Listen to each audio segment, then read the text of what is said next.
Sutra 41, The Way of Life. It seems there are many ways to experience reality, and somehow reality is always right here.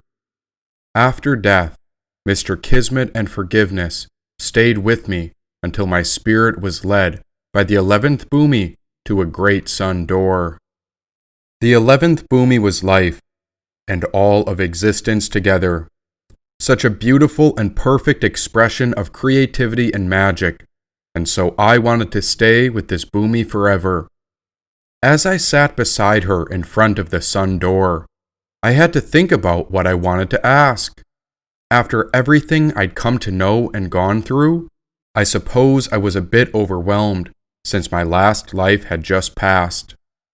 "Do you want to pray?" she asked. Pray?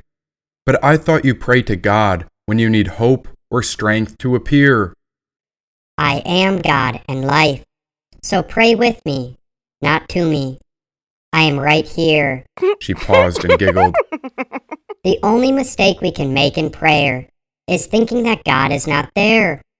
Sometimes people think God has stopped talking to them, but what actually happens is that humanity stops listening. Take a deep breath and sink into this moment. Realize there is never anything that you're missing. Well, if we're going to pray, and since I'm talking to life herself, can you explain the rules of life, since it sounds like I'm going to go back and live with everyone else? The first idea to life is a very important rule, and it's that I give you the gift of life for free, and whatever you choose to do with life, by the end, as life, I will take everything back from you. In essence, you are free to live your life, but only if you accept this and agree, she said. Will you look at that? The ultimate gift of life doesn't cost a thing. As I looked at the giant sun door, I felt excitement as the 11th Bhumi, who was the embodiment of the true nature of life, spread her giant wings. So are there other conditions? A lot of people forget the condition, that life is something you can't keep and you must give everything back. And for those who try to hold on to their mansions, cars, and money, well, that's why I have an enforcer called Death that I send to work on my behalf. Death is liberation. It's the welcoming home into pure love, which is emptiness in space.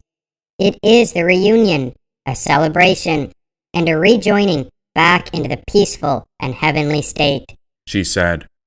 But Divine Mother, I've lived my last life as authentically as I can, and I didn't focus on wealth, get attached to money, but rather I tried to live in a genuine way.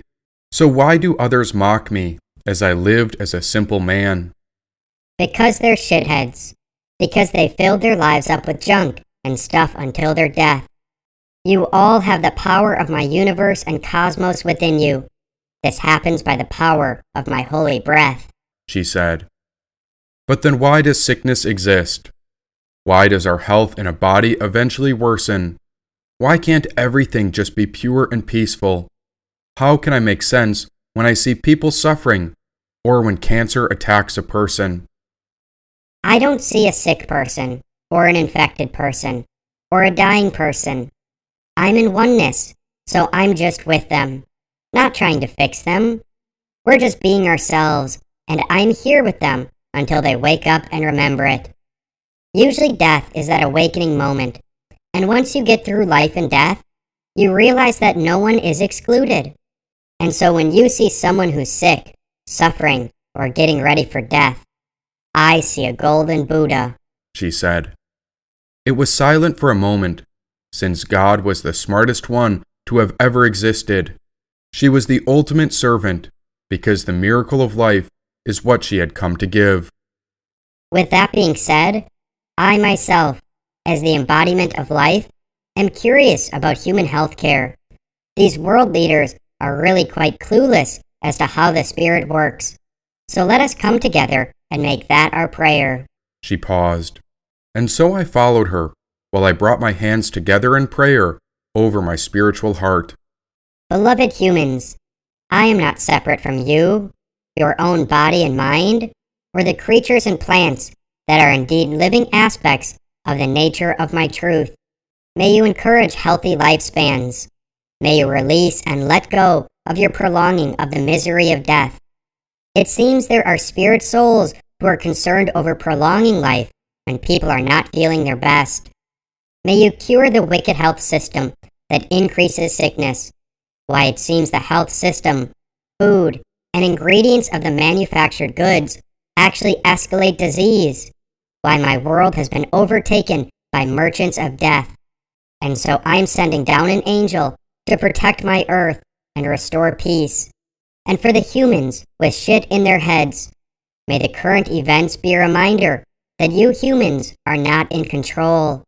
It is our world together. We are one united soul. We pray for the world religions. Why, I think back to when the popes used to sell credits to the afterlife. May you wake up during these intense recent events, for the second coming is the spiritual self within. And so maybe this time you'll get aligned, eat properly, and teach the wisdom of life right. Finally, I pray to death.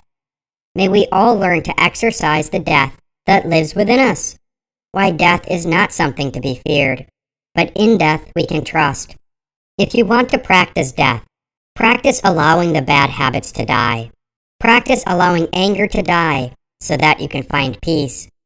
Practice by allowing your overeating and addiction to die. And you can even practice death by letting go of the old lies that the world calls holy beliefs so that the children of life can be at ease. Don't hide from death. Face it, and you will become present. All fear is a fear of death.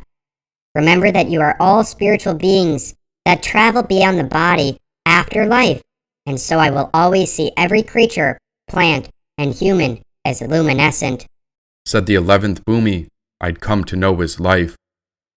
What is the way of our world? How come it seems the humans have lost this? They're only making a mess by trying to put things straight.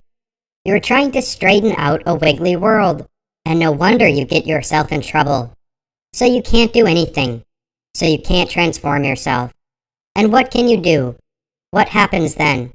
If you actually realize you come to a dead end, or is there something else? What happens when you just wait, observe, and appreciate? There's nothing you can do, so you watch. All that life is that which goes on and is happening of itself. You're breathing, the wind is blowing, the trees are waving, your blood is circulating, your nerves are tingling. Life is all going on of itself. So many forget that's you, the real you, the you that goes on of itself, she said. But is there a way to get free? If so, which way? Freedom is the way of life.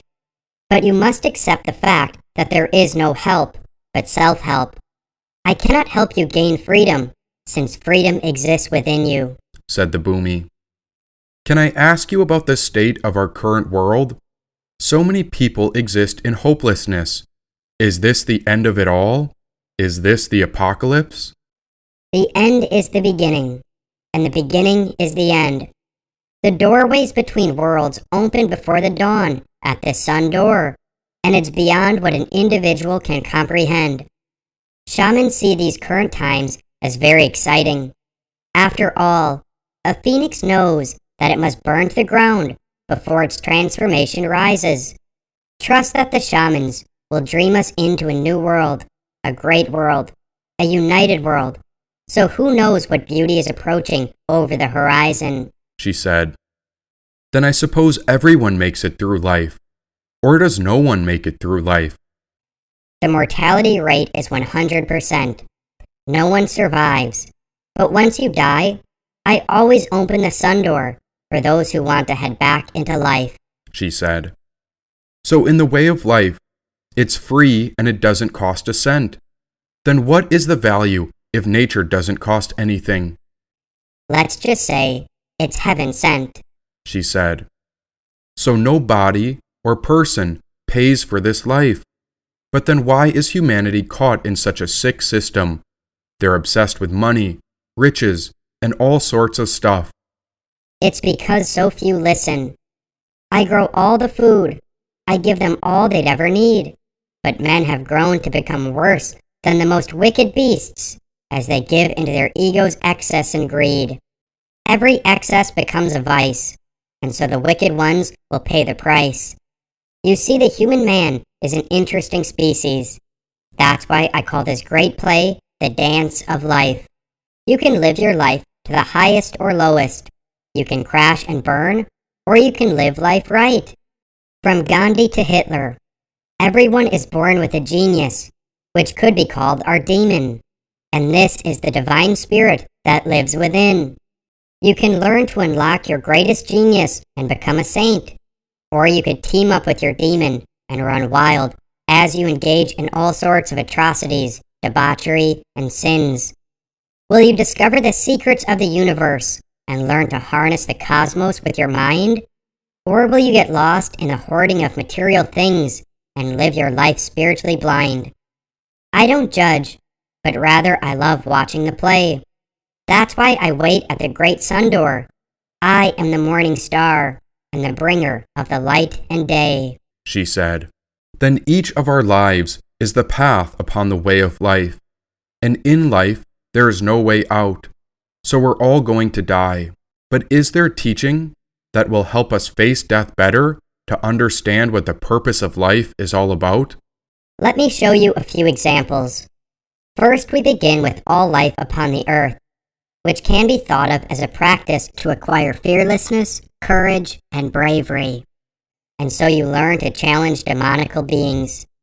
We are dealing with ghosts, spirits, and demons. So do not be afraid with what you are seeing, said the Boomy.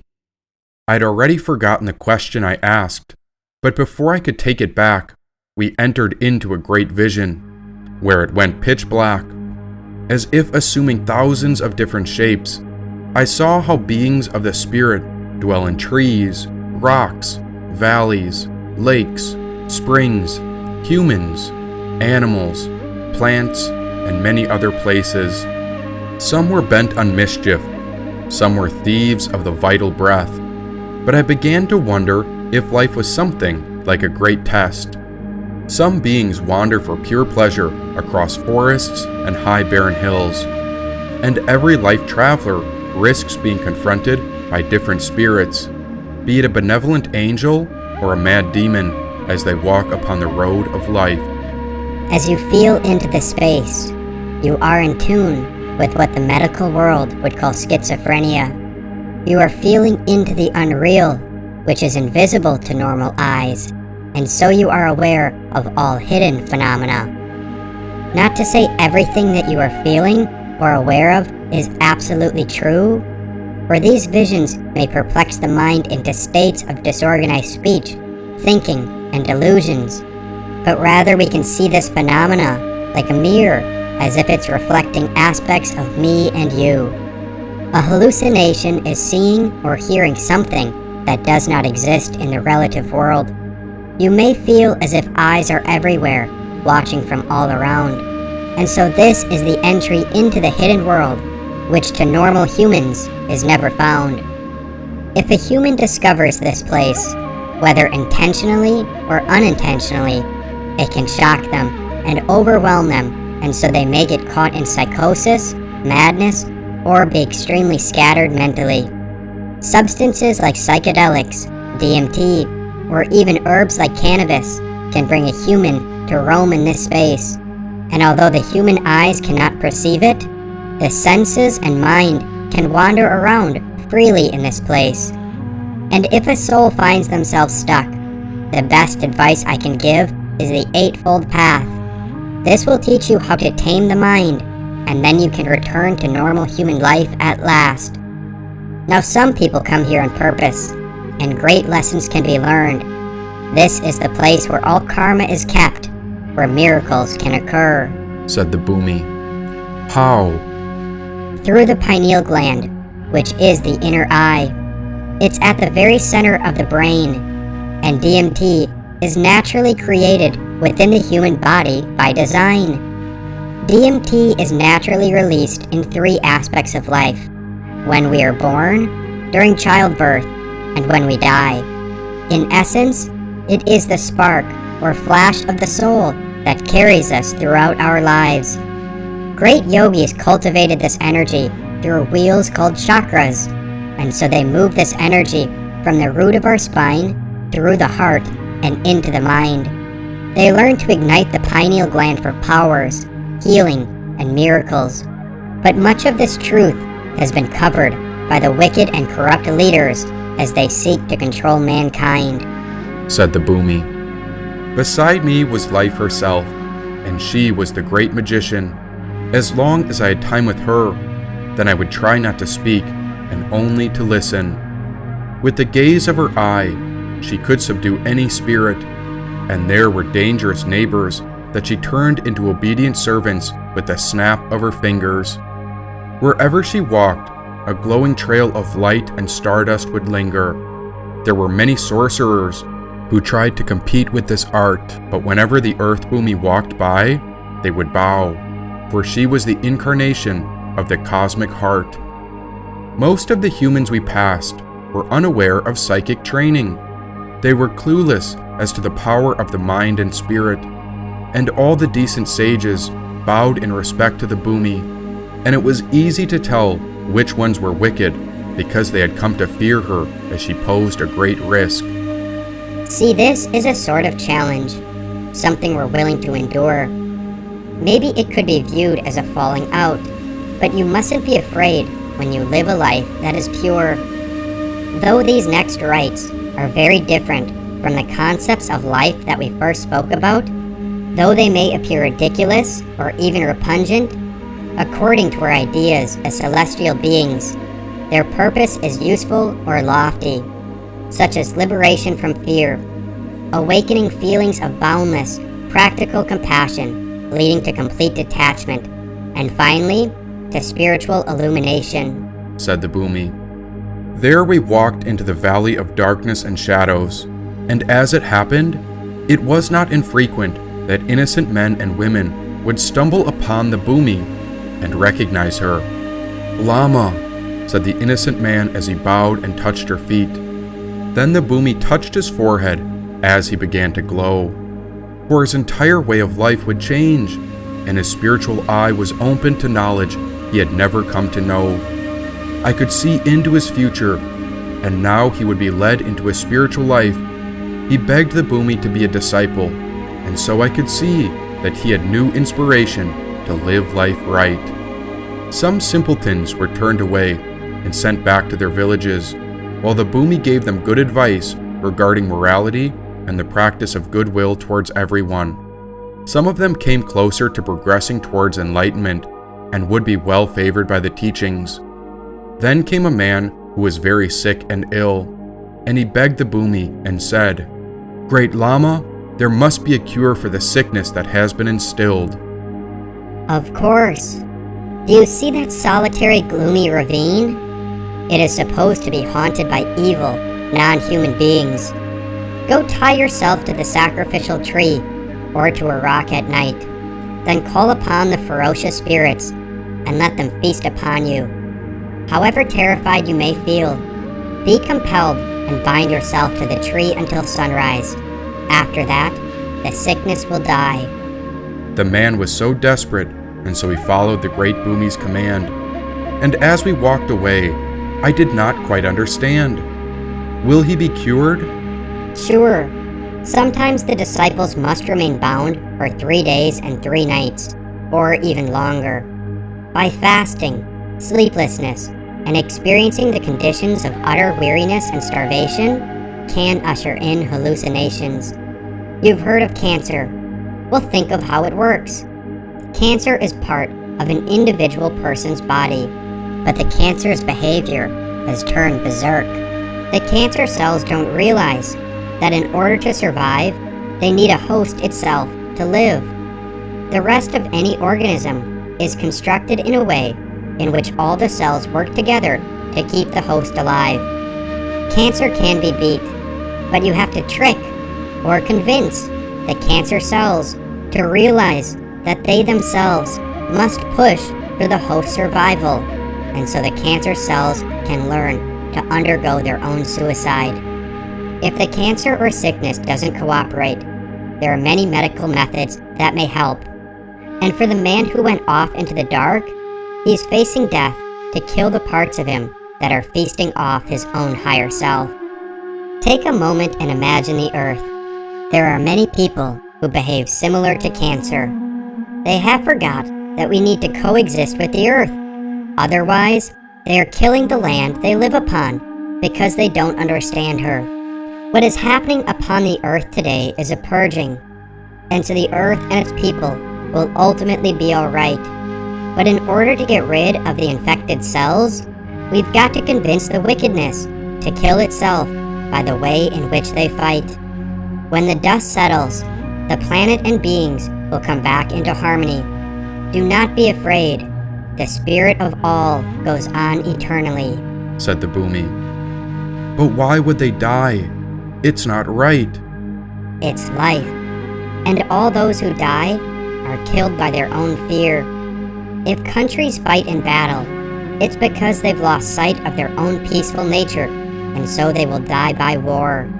The vision of life and creation is of our own imagination. She who does not believe in demons will not be killed by them. He who becomes a wicked demon will be devoured by a wicked demon. He or she who faces the wicked demon, slays it, or overcomes it, will become a great leader or healer, she said. I felt astonished by the words that she spoke. Visualizing mental formations, either voluntarily or not, is a most mysterious process. What becomes of these creations? May it not be that, like children born of our flesh, these children of our mind separate their lives from ours, escape our control, and play parts of their own? Must we also consider we are not the only ones capable of creating such formations? And if such entities exist in the world, are we not liable to come in touch with them, either by will of their maker or from some other cause? Where we place our attention and energy is where our awareness grows. Whatever you think, you create. Whatever you feel, you attract. Whatever you imagine, you become, she said. Just then we approached a gathering, and every single eye here was set upon the Boomy. Do not be afraid, my dear. Nothing will hurt us, she said. What is this? The dreadful mystic banquet, she said. Dreadful? Why? Think of it like the exercise grounds for mental wrestling with occult adversaries, said the Boomy. Now she revealed a drum with 2 small stones that were tied to the sides. As she twisted her drum from a pole, the 2 stones would beat the drum from side to side. This fantastic practice is called chud, or cutting off. It is a kind of mystery played by one actor or celebrant, and it has been cleverly devised to terrify beginners. If you ever do this practice, you must do this under an honorable and wise teacher. I've heard of men who have suddenly gone mad or died while engaging in this performance, said the Boomy. Although this was a banquet, I also believed this was a cemetery or a wild site whose physical aspect awakened feelings of terror. Yes, this is the spot, said the Boomy. What are we doing? It looks like these spirits want to eat you, I whispered. Chud is designed to stir up the occult forces, or the conscious beings, according to Tibetans, which may exist in such places, having been generated by either actual deeds or by the concentration of people's thoughts on imaginary events. What follows is that during the performance of chud, which I compare to a drama enacted by myself as the actress, we see that I am surrounded by players of occult worlds who begin to play unexpected roles. Whatever parts or visualizations may be produced through this phenomena are deemed excellent for the good result of the training. But the test does prove too hard for nerves of some apprentices, and therefore it can lead to the accidents I mentioned, like madness or death, said the Boomy. Then why are you doing this? Like any great artist or actress, If you want to perform Chud, you must learn the role of the heart. First, we practice the ritual dance. The steps form geometrical figures, and also turning on one foot, stomping and leaping, while keeping time with liturgical recitation. Finally, we learn to handle, according to rule, the bell, the dorje, and the magic dagger, or porba, to beat the drum rhythmically and to blow the trumpet made of a human femur bone, she said. And as I watched her perform this, I saw that this task was not easy, and I even lost my breath as she danced. This Lama was a teacher who directed the sound and rhythm, much like a ballet master. But around her, the spirited beings began to get a crazed look in their eyes as they licked their lips and gazed upon her bountiful form. They were preparing to attack, and so I had to stand far back. Bhumi Devi, what are you doing? They're coming to hurt you. They are preparing themselves, as they think, for a perilous undertaking, and the thought of the dreadful banquet is an offering of the body to be devoured by the hungry demons that haunts the mind, she said. Them? It looks like you're going to get devoured. A moment later, she winked. Then she celebrated by blowing through the human trumpet bone. At once the horde and masses of empty spirits leapt onto the Bhumi and began devouring her. I give my flesh to the hungry, my blood to the thirsty, my skin to clothe those who are naked, and my bones as fuel to those who suffer from cold. I give my happiness to the unhappy ones. I give my breath to bring back the dying to life, she said.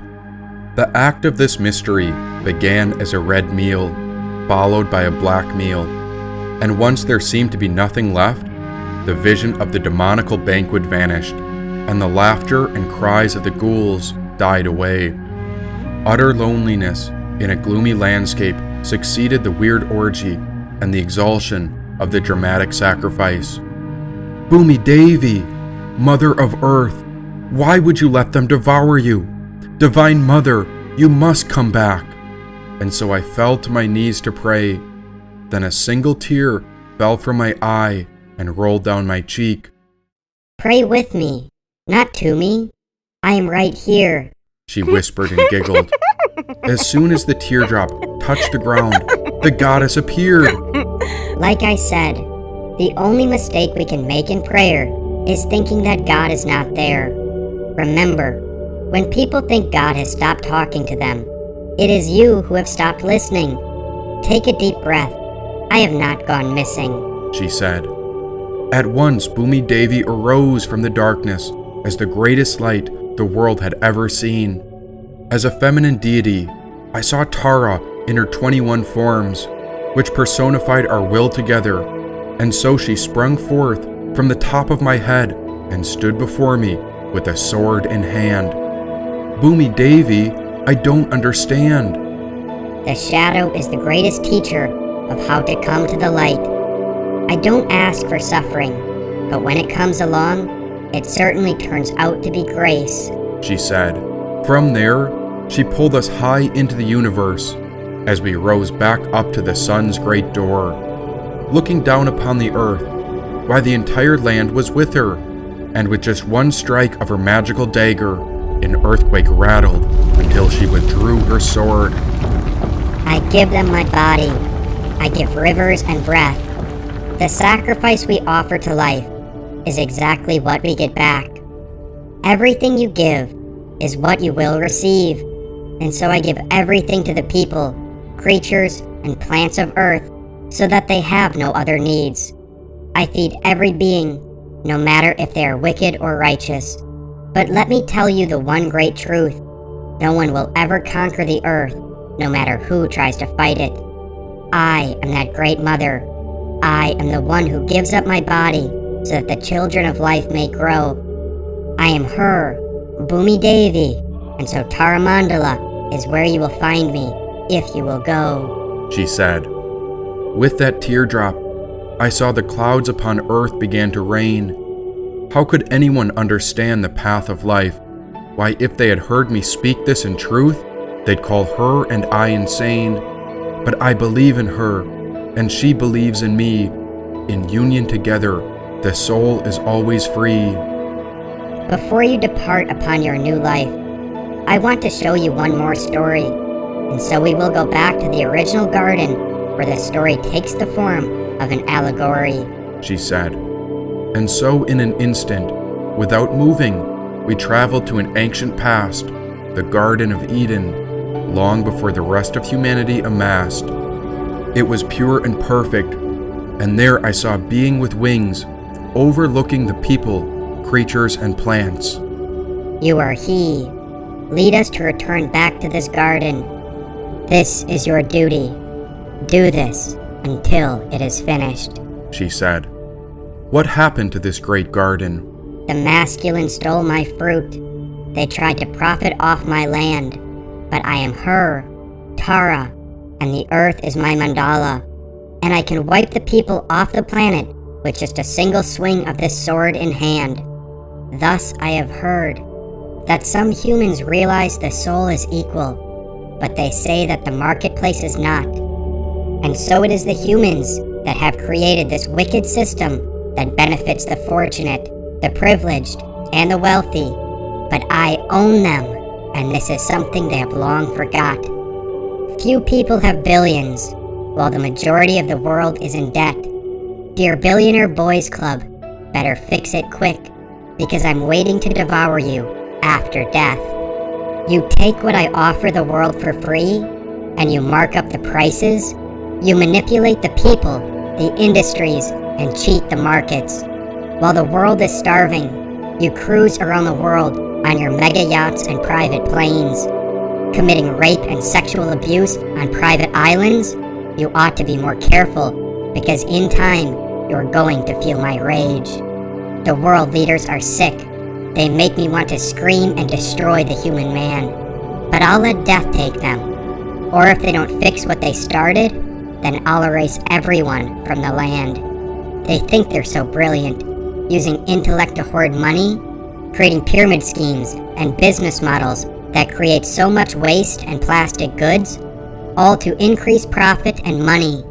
Meanwhile, the children of life are dying for help. So many are stuck in suffering. Of course, there are a brave few billionaires who are decent men, but very soon there will be a massive restructuring. You buy all the good land, so that you keep the market in control. What happens if I rock your world? Then you'll never forget the power of one girl. Don't you dare test me. Don't you go hiding on your private islands. If you don't clean up the disaster you've created, I'll burn everything. In the books of the generation of Isis, which was the great Earth Woman, they changed my story, and that is why they are forbidden. Where I planted bountiful fruit, they planted a story of human shame. The men wrote that humans were sinful, but rather humans are just a body, and all souls are the same. If they could see our true nature, the garden would flourish. I will lead you, and those who do not listen will perish, she said. And so you said it's time for a new life. Is that right? Yes, but aren't you curious how it's designed? We should explain what life really means.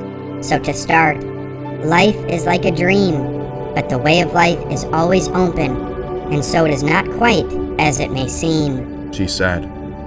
Why isn't life as it seems? Before we proceed, can you tell me what you used to think of death? I used to fear death, like a lot, and maybe I still do. Sometimes I can overthink so much until my skin turns pale, as a panic attack ensues. Paranoia is wisdom trapped by fear, she said. How is there wisdom in paranoia or panic? The wisdom is that it's highly intelligent. It doesn't miss a thing. It's on the spot. It's alert. It picks up on everything. Picks up on security and insecurity. The fear is there because we're exposed. We're vulnerable. We are tender. We ask if we will be okay. We wonder if we can pull this off. Fear can make us turn aggressive. And if the world appears like a threat, try and remember It's actually inviting. Trust in what the universe is trying to show you. So if you panic, take it as a sign and symbol that your ego may be leading you where you are not meant to go, she said. But how is it inviting? I invite you into the true nature of reality within this exact moment. It's inviting you to find the open way of life. In order to find the way of life, we must first experience self-deception of our ego as it is, and so we have to expose ourselves completely. The approach to the open way of life lies in the experience of exposing oneself and opening oneself to life, being what you are, presenting your positive and negative qualities to your spiritual friends, and working your way through it. Can you picture a flower? No one tells a rose, a lily, or a daffodil how it must bloom, but rather it has inherent intelligence and it knows. It is totally vulnerable in the wild, and it even knows that in time it will die and its petals will be consumed.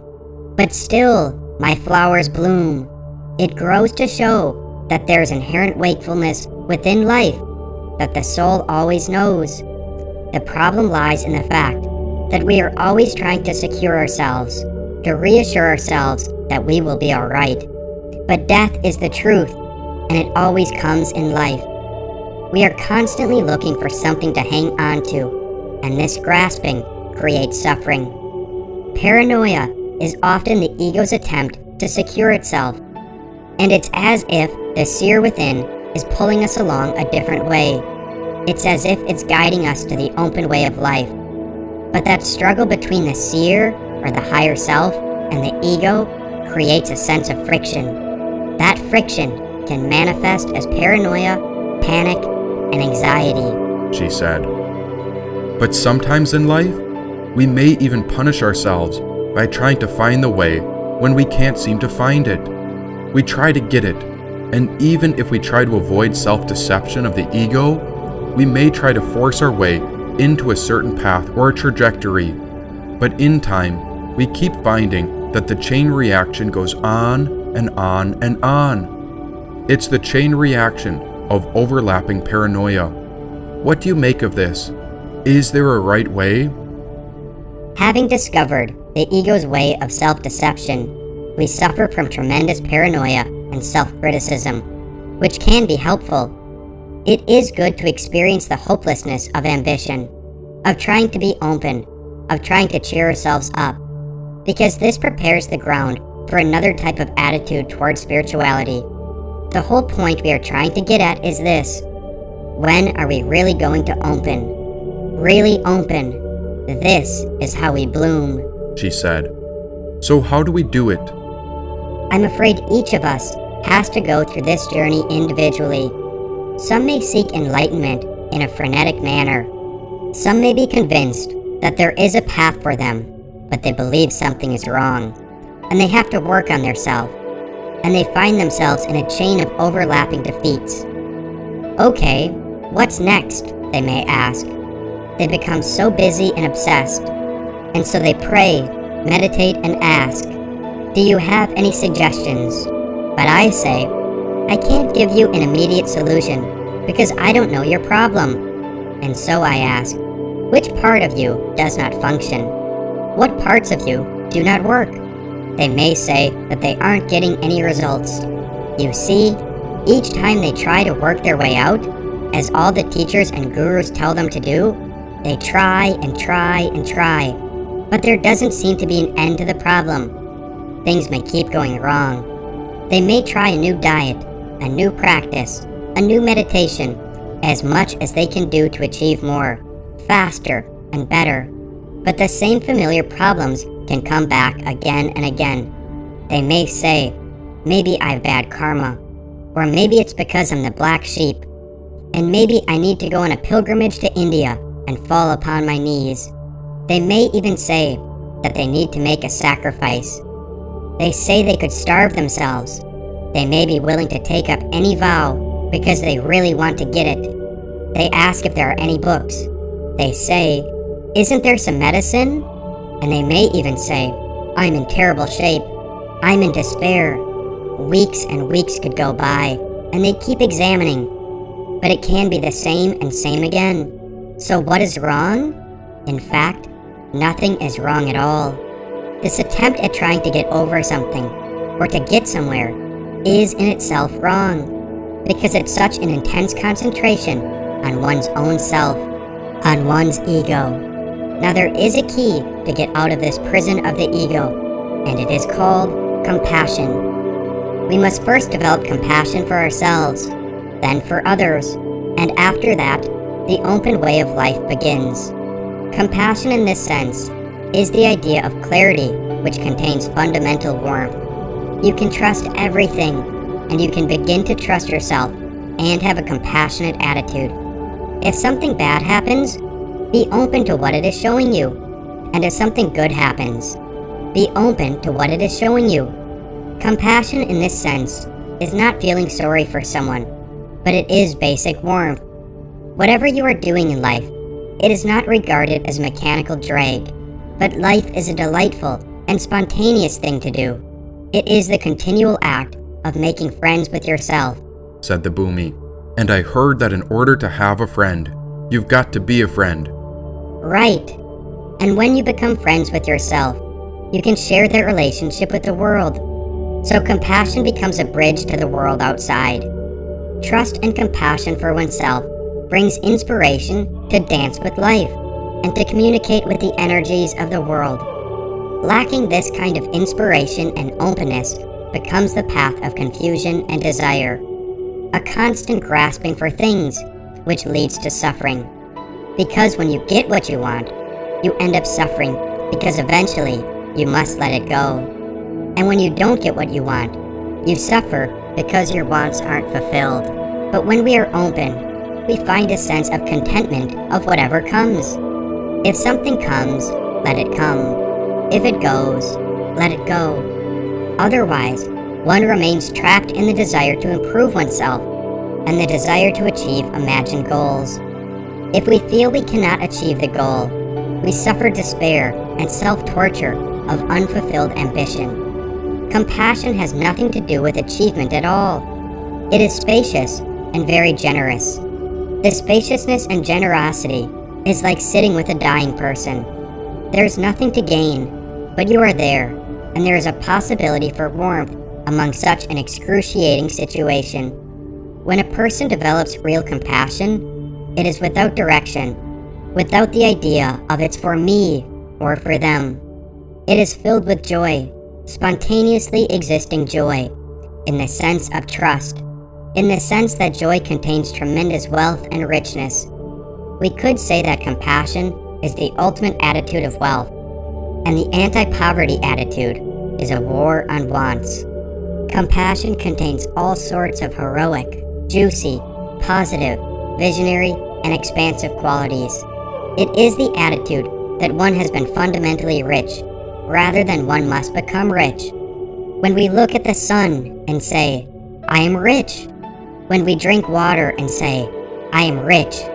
When we sit with friends and say, we are rich. When we look at life, pause, reflect, and observe, and say, I am rich. With this attitude, each time you are faced with a difficult task or situation, it presents itself as a delightful opportunity to demonstrate your richness and your wealth. There is no poverty at all in this approach to the open way of life, said the Boomy.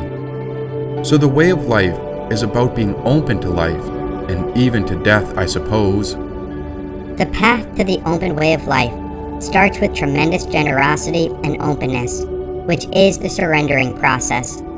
Look at my life as I embody the earth. The reason I am so giant and huge is because of what I give.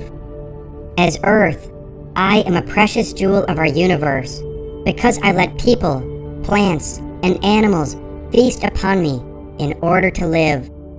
Openness is not a matter of giving something to someone else, but it means giving up your demand on the basic criteria of the demand. It is learning to trust the fact that you do not need to secure your ground, and so we learn to trust in our fundamental richness, and we can afford to be open. This is the way of life. If we give up our physical attitude of demand, then basic health begins to develop. Having opened, having given up everything without reference to the basic criteria of, I am doing this, or I am doing that, then other situations with maintaining ego or collecting becomes irrelevant. That is the ultimate morality, and it intensifies the situation of openness and bravery. You are not afraid of hurting yourself or anyone else because you are completely open, the same as my wildflowers. Here, you do not feel uninspired by situations, which brings patience, and patience leads to energy. Then you do not regard any outside situation as separate from you, and so you become so involved with the dance and play of life. The more open you become, the more you do not regard anything as being rejected or accepted. You are just going along with each situation. You experience no warfare of any kind, neither trying to defeat an enemy nor trying to achieve a goal. So the main theme of the open way of life is that we begin to abandon the basic struggle of ego, to be completely open, to have that kind of absolute trust in yourself is the real meaning of compassion and love. And so I think of Christ. Christ said, love thy neighbor. But how do we do it? How are we going to radiate our loving hearts over the whole of humanity? Many people would have conditions and say, I'm willing to give this much of my money or this much of my energy. But yet Christ opened all the way until there was nothing left, said the Boomy.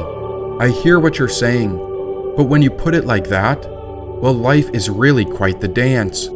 I'm not sure if I have that much love to give. Are you sure the open way of life is best? Perhaps this will put off a lot of people, but I'm afraid love is not really the experience of beauty and romantic joy alone.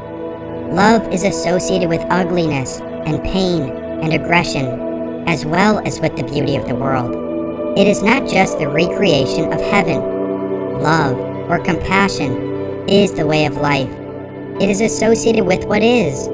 In order to develop love, universal love, cosmic love, one must accept the whole situation of life as it is, both the light and the dark, the good and the bad. One must open oneself to life, to communicate with it. Often the basic problem is that we are involved with trying to prove something, or to make it our way, which is connected with paranoia and the feeling of poverty. When you are trying to prove or to get something, you are not open anymore. You have to check everything. You have to arrange it correctly. It is quite the paranoid way to live, and really does not prove anything. One might try to set records in terms of numbers and quantities, that we have to build the greatest, the biggest, to show that we have collected the most, the longest, the most gigantic. But who is really going to remember that record when you are dead? Or in 100 years? Or in 10 years? Or in 10 minutes? The fact is that so many people are focused on their own self and their own ego that it won't matter. The records that count are of presence in the given moment, of the now. So what matters is the communication and openness that is actually taking place now, said the Boomy. But I don't know if I can do it. You want me to go back to life? What if I'm not strong enough? What if I lose sight?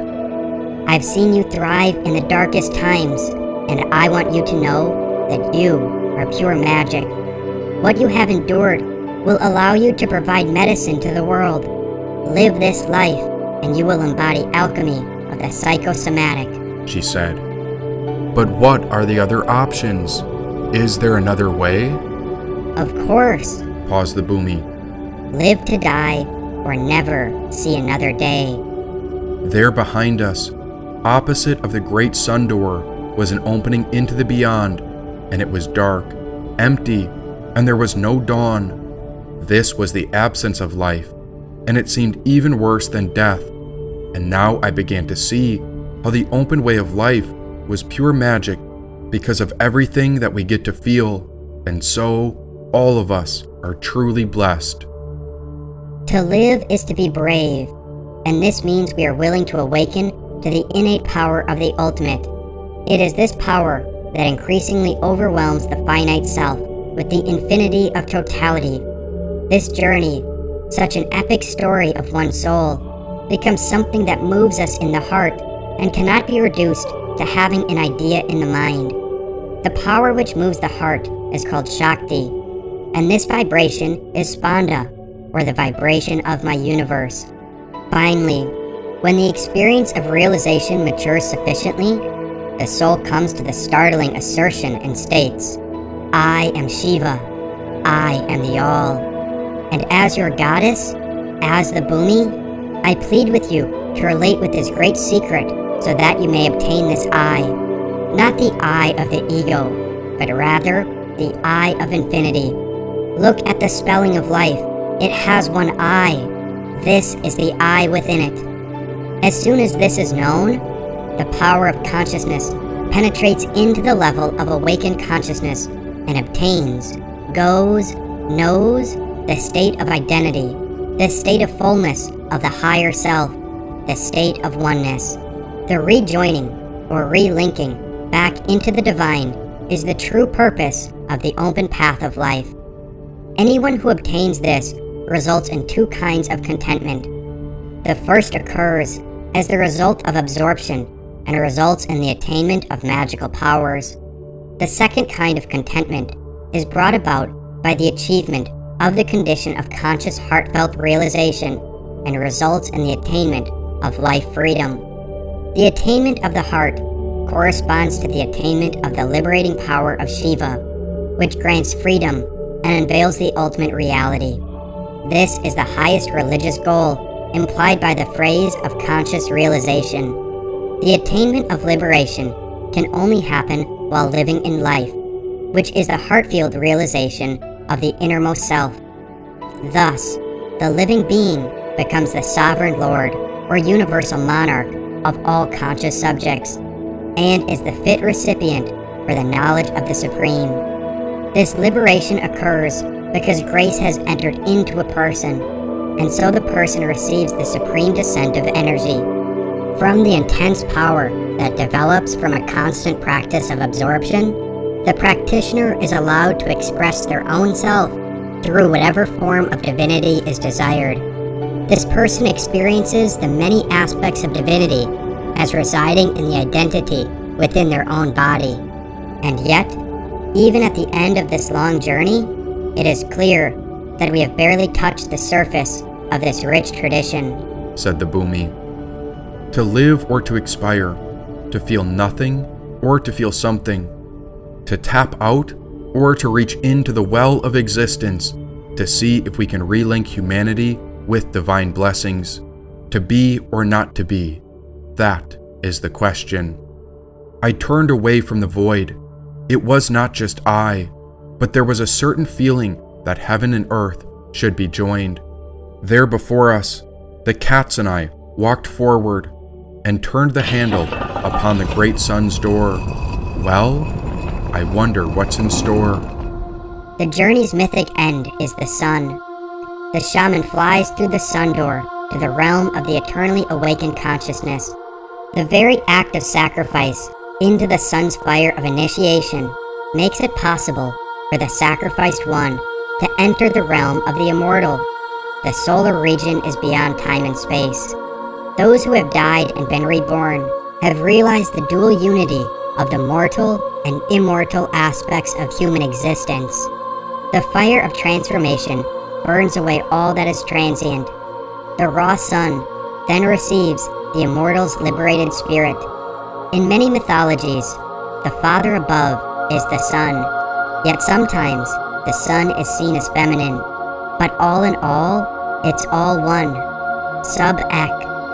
The shaman's transformation via fire into a master of fire allows for a parallel transformation of the beginner shaman into a soaring bird, a sunbird, and a return to the source. Mortal and immortal, human and animal, piercing the dual unity, the shaman becomes not only a solar traveler, but also a vehicle of fire, said the Bhumi. Just as we enter the door, Bhumi Devi spoke through the rays of great light. Here I am. Behold me. I am the sun. Behold me. said the Boomy. I open my arms to embrace her. Now that the sun door has received the sacrifice shaman, it is the very gate that opens within when the psyche is deeply awakened. The illuminated ones are often depicted with halos or auras shimmering around their heads and bodies. Here the wakefulness of the sun has been introjected and internalized. The inner light has been revealed through the action of a self-achieved submission. The external sun, in effect, has consumed the body of the sacrificed one, whose bones are held in the embrace of the sun vessel. Sacrifice to the sun is a celebration that honors all life. In the art of sacrifice, sacredness is accomplished, for nothing returns to its former state once given up. The shaman is self-slain through the surrender of all that is transient, becoming like a great field that is plowed, ripped open for seeds to be planted. Raw sun and domesticated fire are one in essence. Slayer and slain are one. As such, the mastery of fire is the shaman's play with the absolute. Shamans and wizards over the world relate directly to fire as a demonstration of this mastery and a manifestation of their faith. The relationship between friction, combustion, fire, heat, and light is the equivalent of the initiation process and its outcome. Again, we think of tapas, which means to heat oneself. The shaman is the one who has been heated through the friction of modulation, and in the burning process has become pure light, said the Boomy. Crystals and rainbows were pictured here.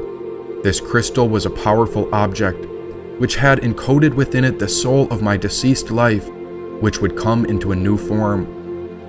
Your light becomes an instructor to the living humans and shamans, one who gives power and light. The rainbow performs much the same function in the sense that it is a bridge to the other world. Through self-sacrifice, the shaman is able to cross the bridge to the realm of the divine and God. The shaman is the supreme master of fire, and is the embodiment of heat so fierce that its spiritual luminescence is associated with both purity and knowledge. Every shaman will feel an illumination within his or her own body, in the inside of the head or brain, something that gleams like fire, that gives the power to see with closed eyes into the darkness, into the hidden things, or into the future, or into the secrets of another man or woman. The longing for illumination on the part of those overwhelmed by darkness opens the way of life, and so the journey begins. The shaman and the seer drink from the dangerous cup of immortality to know death as life and life as death. What was vulnerable and wounded is now immortalized and is celebrated, said the Boomy. And there I saw it, the return to the people. The mythic journey climaxes in the solar realm. The life journey for a holy one culminates in the realm from paradise to society. The shaman's vocation focuses on the people, and to stay too long in the realm of God can make the return impossible. Through the encounter with death and the knowledge of the pairs of opposites, the shaman has attained the wisdom of two worlds. It is one. It is a unity. It is ourselves. The shaman, through sacred action, reveals this unity. It is the way of compassion that opens in the course of this revelation. The shaman is then a master of play, dancing, and chanting that heals human suffering. And through these acts, the people are awakened from the nightmare of sickness to the dream of paradise. Playfulness and absurdity sharply rouse and awaken the slumbering ones. The beauty of poetry and the ferocity of keen wisdom remind the forgetful ones. Compassion and poise heal the sick and diseased ones. The world is revealed, remembered, and celebrated, said the Boomy. While I stood there in the sun's door, I saw more than I can tell, and I understood more than I saw. For I was seeing into a sacred manner the shapes of all things in the spirit, and the shape of all shapes as they must live together like one being. I am that, but I cannot even say what that is. Freedom is open-ended. It is undetermined. Remember, what you give is what you get. However you serve is what you deserve. Take on the greatest beast, and you will become the greatest leader. Take on the evil in the world for me, and I'll let you have access to my powers of eternity, said Bhumi Devi. People say walking on water is a miracle, but to me, walking on the earth is the real miracle. The earth herself is a miracle. Each step is a miracle.